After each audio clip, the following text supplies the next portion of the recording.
Hi guys, so a lot of you guys on my Instagram said that you wanted me to do a vlog, and honestly, wait, let me just wake up first. Oh my god, I'm so tired.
A few gastroenterologists on TikTok were saying that this is TTU, so I don't know how accurate it is, but I believe it. I believe it because it sounds right, you know? Anyway, so they were saying like the best way to break your fast is to have blueberries in the morning, and I've been having blueberries and yogurt for a while. So it's just like I keep a bag of frozen wild blueberries. And in the mornings, if I'm lazy, I literally just scoop out some yogurt, like 2 tablespoons or 3, and then I'll just sprinkle about like a handful of blueberries on top of it, and then just mix it together. Like initially, it was kind of like it was hard for me to just eat it without any sweetener. Over time, like I forced myself to not put maple syrup in it or honey because I didn't want to wake up and have sugar ASAP. So I know there are some natural sugars in yogurt and in berries and fruits in general, but I'd rather have those than have like added sweeteners. So I don't put any sugar or any kind of sweetener in the yogurt, and then I just have that with my coffee. And I don't put any sweetener in my coffee either. I just put milk, 2% milk, and coffee, and yeah. I try not to have sugar until like later in the day because I can get like a sugar crash, and I'm already having coffee, so I'm gonna get that coffee crash. I'm gonna get that coffee crash, but it's worth it. It's worth it. Ah. All right, so I'm working on a shipping container project for my Studio 3 class. So Studio 3, all right, for those of you who aren't familiar, when you go to design school, typically architecture or interior design, you have, or just like any design, graphic design, whatever, you have your regular classes, like your more theoretical classes and like informative classes, and then you have studio. Studio is where you actually put that knowledge to work. So I have 6 studio classes and I transferred into studio 3, so I'm doing that this semester. And it's commercial design. So in interior design you have different areas of work, and you can pursue residential, commercial, entertainment, industrial in the sense of like warehouses, not industrial design like product design, you know, it's like warehouses and stuff like that, and plants. You can do hospitality, restaurants, stuff like that, retail, all of that. So our studio this semester is commercial design. So for the first half of the semester, we are doing an art gallery and a residence. So it's a residence that doubles as an art gallery in Tulsa, Oklahoma. So we had to do the research on the site, and we are in week 2 of project development. So tomorrow, what I'm supposed to be taking with me are ideations of floor plans, so and layouts. So I'm supposed to be doing the bubble diagram and block diagrams and a few perspectives of the space today. Honestly, it's not that I had a week to do it, but I didn't wait the entire week to do it the day before. I have 2 other classes that I actually have to design stuff in. So last week Wednesday, when I went to my studio class, it was like a long day, and after that day I was just tired. So the Thursday I started working on everything. So I worked on my history of architecture, and we're supposed to produce a sketchbook journal and also do quizzes. So I spent the Thursday doing all those quizzes. The Friday I was on the road the whole day shopping for supplies to build my model for my furniture design class. And then on Saturday I did all the sketching and technical drawings for my furniture design class. And then on Sunday I built the model. So yesterday I had my class, my furniture design class, and I had to present it. So today is like the only day that I have to work on the shipping container project. So I'm just gonna have to I'm not even gonna shower or anything. I'm just gonna sit down and get to it, you know. It's just one of those days. But yeah, let me have my coffee and then we'll get to work. All right, so I'm gonna give myself 6 hours to do all of this work. Can we do it in 6 hours? I don't know. When I was in architecture school, our professors always said to us, however long you think you're gonna take to do it, multiply it by 2. So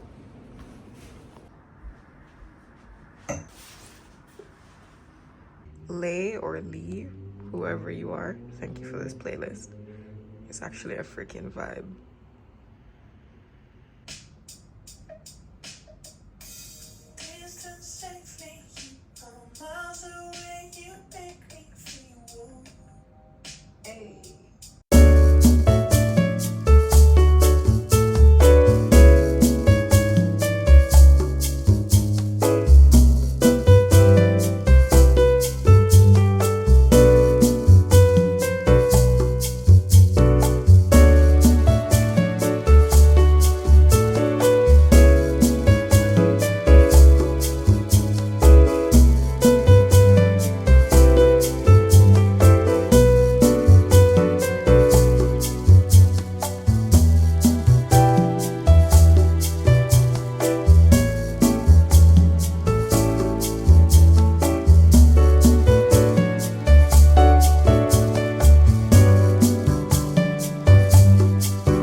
Taking a minute to talk about the program requirements, just so I can hear myself speak and see if what I'm working on makes sense.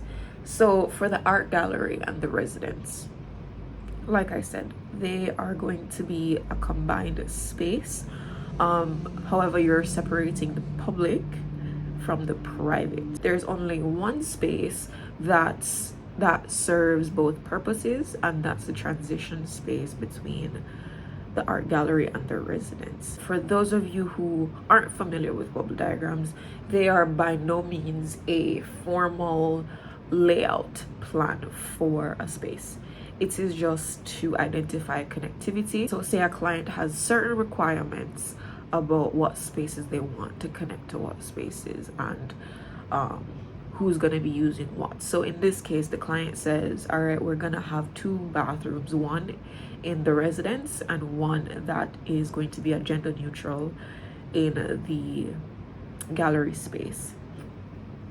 They also want a studio space, a working studio that has visual access to the gallery, but patrons are not supposed to be walking through the studio space to get to the gallery. They don't want anybody to come in there, but they want them to be able to see. So if you're in the gallery, you can see what's going on inside the studio. So based on those requirements, I connected the entrance with the gallery directly. So between the entrance and the gallery, you're going to have branding. You're going to have a reception area, because if you're purchasing art or anything, you're going to have a little reception desk where you can conduct business.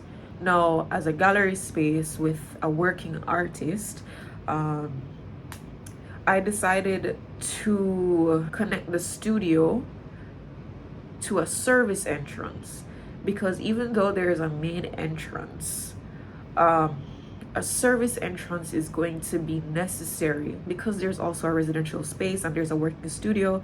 Chances are, say there's an event, say there are lots of patrons in the gallery, and you're hard at work in your studio, and you get a delivery of massive canvases. You don't want to be transporting those canvases through the gallery.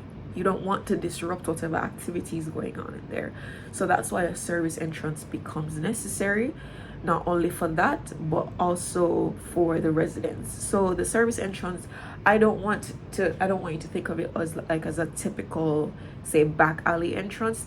It's not necessarily like that, but it's an entrance that can serve both the residents and the studio space. So the client wants their dining room to also serve the purpose as a conference room for new clients, so for their clients. And also whenever they have open Fridays, that's when the public gets to come in and view the gallery. They can also use that space for those events. So because it's a dual purpose space, both public and private, and it's also a dining room, that means it's going to be directly connecting to the gallery as well as the kitchen, because what you don't want is a dining room that is so far off from the kitchen. Now, this kitchen is not necessarily going to be a massive kitchen. It's going to be like a kitchenette, because the shipping containers are pretty small. So yeah, so we're gonna do that. And then from the kitchen, so once I connected the gallery to the dining space and then connected the kitchen to the dining space, that's when the residential area just started to blossom. So you think, okay, what do I connect to the kitchen now? There's storage, there's a storage requirement, there's a laundry requirement, there's a living room, a small storage room for the heater, a bathroom, sleeping area, and closet. Mind you, sleeping area doesn't necessarily mean bedroom. So I don't know the dimensions yet, but this could possibly be a studio space, like a residential studio space where your bed is over in that corner and you have a little dining nook, like a kitchenette. And yeah, I don't know what it looks like yet, but it could be that, or I could have enough space to create individual rooms for each program, and program means function, so what the room functions as. So say a bedroom is a program or a sleeping area is a program. So yeah, So that's where I am right now. What I need to do now is to make it official. This was just a sketch to kind of make sense of things. So now I need to make it presentation worthy because I only need one bubble diagram for my presentation. So that's next, and then we're gonna start working on the layouts. To the studio space without having to go into the gallery. So let's try something else. The artists have to go into the studio for a meeting. So let's try something else. So that layout won't work. Let's try gallery here. You can see the studio space. There is an entrance here that can go into the dining, which can then connect with the kitchen, and this can be the residence. It's currently 5:08 p.m. and I've been sitting here working for like a good 2 hours. I slowly built out the presentation, so like I started working on the presentation, so I don't have to wait until the end of the project to then build a presentation. Like I'm building it as I'm working on different parts of the project. So right now I'm doing a layout study. What these little things are, they are model configurations. So I built these 3 models to I think it was 1/8 scale to represent the 3 different shipping containers, and then I did various configurations of them to like come up with the best layout.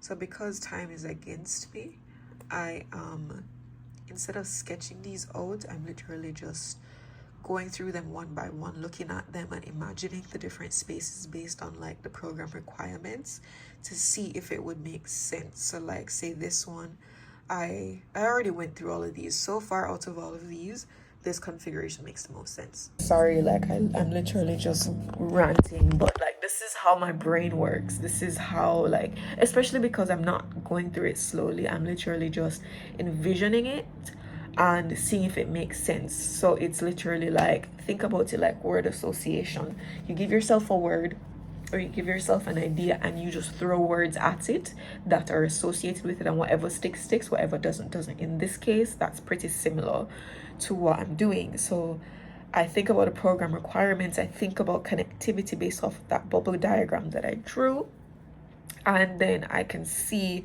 what would make the most sense for my client. So this one is looking real good and I'm liking it. So I'm gonna go to the next study. These are actually cool layouts too. Let me show you. How I look at it is when I go through each layout, I think about the entrance from all angles of it, all sides, and see what makes sense. So I think, okay, can we have an entrance here this way into the gallery? So this would be the gallery space, or would we enter it from here and this would be the gallery, then this is a studio. Looking at it with what I already know in my head about the requirements, this is a good layout. So I'm gonna choose this one too. Like immediately I noticed that. Also, if you guys are wondering why I chose a graffiti type font for my presentation, it's because my artist is a graffiti artist. So this is my concept image and this is my concept statement. So for those of you who don't know, the concept image is the image that you're pulling inspiration from. So based off of this image, there are things that I notice immediately that I will be implementing into my space, and that is it ranges from color to lines to spaces to just different things. And like I said, it's located in Tulsa, and it's going to be an art gallery combined with residential. So I state what the program will be, what the project requirement is, and who it will be serving, and then I speak about the piece. This piece is by Retna. I've seen his work before, actually. I've seen it in Miami and I've seen it in LA. I didn't know who it was, so when I studied this art movement, when I did the research, I was like, oh shit, okay, that's cool. So yeah, he produced this piece and it's for sale right now, actually.